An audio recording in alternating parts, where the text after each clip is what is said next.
My name is Nadine Gudz. I work as Director of Sustainability Strategy with Interface, a global carpet tile manufacturer that's probably better known for its sustainability vision. I'm really excited about speaking here at Globe in a session called Sustainable Design. I'm going to be asking some questions around what a restorative enterprise might look like and encourage the group to think more broadly about design. And using our company as a bit of an example, thinking beyond product, beyond company, beyond supply chain, and what are the sort of systems that we need to sort of rethink and redesign in order to enable the kind of sustainable restorative change that we want to see in the world.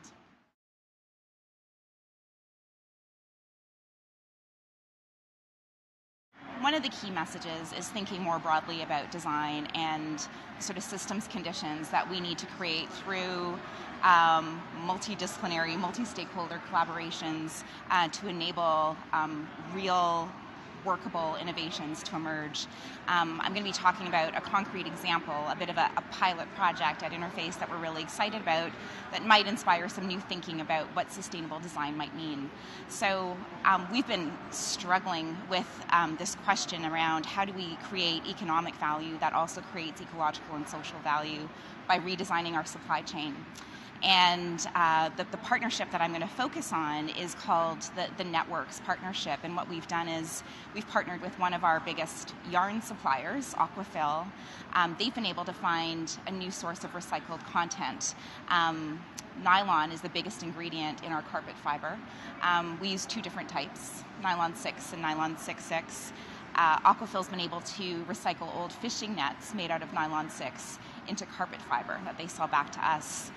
We've been celebrating their leadership and innovation around this as they continue their own sustainability journey. But we've taken this model and looked at, where in the world are the most vulnerable sort of human and marine communities.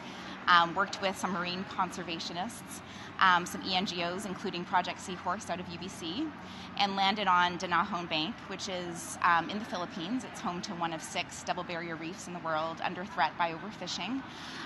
Fishing is the main source of livelihood in these villages in Danahon Bank. There's also a huge opportunity for reclaiming discarded, derelict fishing gear, including fishing nets, in these communities. So what we've created is this community banking system where fishers in these communities are collecting the discarded fishing nets. They're packaging them, shipping them over to Aquafil for recycling into carpet fiber. They're getting paid for these nets, and they've created the infrastructure locally to create community-based banking. So where there were no financial services in existence before, they're now able to create savings loans for their children's education. So whether it's fishing net recycling or other types of recycling, there's now a long-term infrastructure to help create sustainable livelihoods, an additional form of income. So this goes beyond charity. It's about redesigning supply chain in such a way that you're creating new forms of value for those who need it most.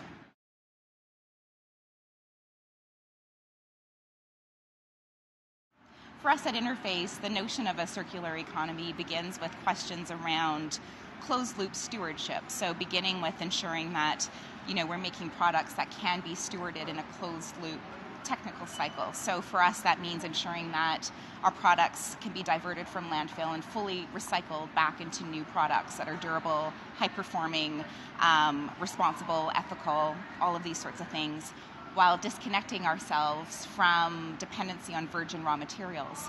We know from years of life cycle assessment studies that the bulk of environmental impacts occurring in our supply chain come from the processing of virgin raw materials. So for us to be on this sustainability journey, trying to achieve zero waste goals, zero negative environmental footprint, we really need to be using recycled sources of materials in our product. So that's what we mean by stewarding a closed loop cycle. But beyond that,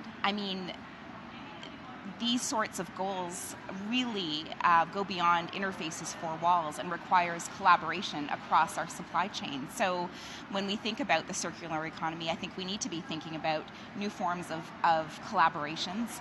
The example I shared with you about the Networks Global Partnership, I mean, this was an unlikely partnership that we never would have imagined back in 1994 when Interface began this different path.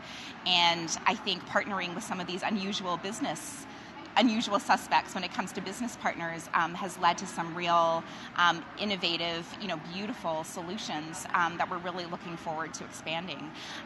So I think it begins with this sort of closed loop stewardship, but also thinking more broadly about new forms of collaborations to enable the systems for expanding those closed loop processes.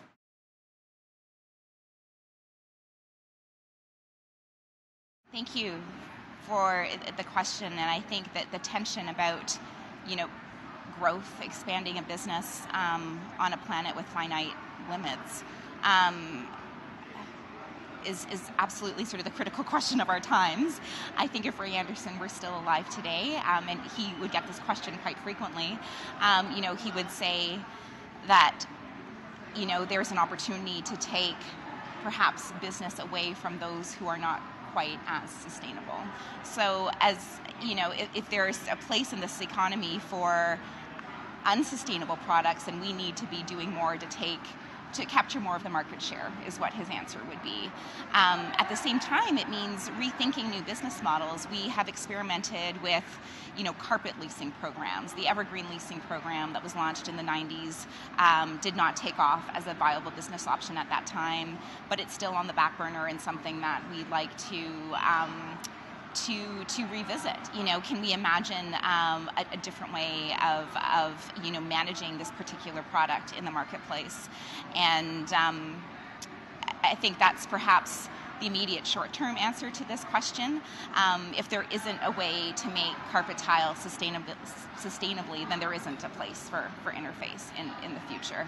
Right now, there is still billions of pounds of carpet ending up in U.S. landfills every year. We're still trying to better understand the statistics in Canada. And these post-consumer products are incredibly valuable, made out of materials that have been engineered to last lifetimes, generations. So finding a solution for the stuff that's ending up in either incineration or landfill, I think creates some new entrepreneurial opportunities to find solutions for this waste, essentially, that has incredible value.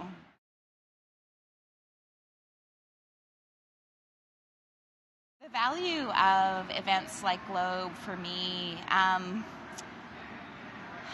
include opportunities for networking, and I know a lot of people say that, but I think, as someone working in the industry, I feel an obligation to connect with, the next generation of radical industrialists, and it's through events like this where, those mentoring opportunities can occur, shared learning among, those practitioners who've been around a while, with, emerging leaders who are just like on, the cutting edge of some of these ideas, and being able to create opportunities for bridging those generational gaps and finding ways to create change together. I think events like this bring diverse perspectives together in that way, and in another way too, it almost feels like a bit of a family reunion. You sort of know that you're going to have a chance to run into your colleagues from across a wide number of sectors, and I feel like that's incredibly valuable. I think now more than ever, like so many of us might function as lone rangers in this field, and